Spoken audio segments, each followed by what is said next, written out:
Okay everybody, just an update on the teardown of the parts tiller that I bought for extra parts from my Model 31 tiller.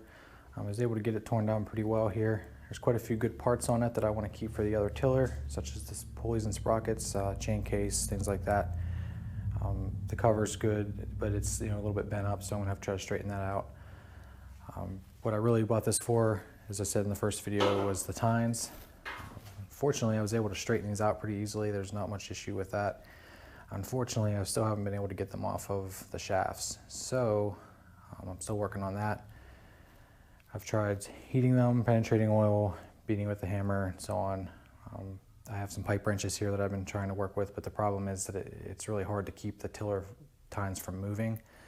So I have to figure out some other way to secure those so I can get more torque on the shafts with the pipe wrenches. So that's it. That's just the update on where this is at, tearing it apart.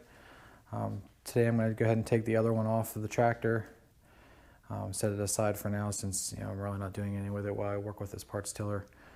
Also have a deck repair to do over here on the tractor as well with the integral shaft bearing.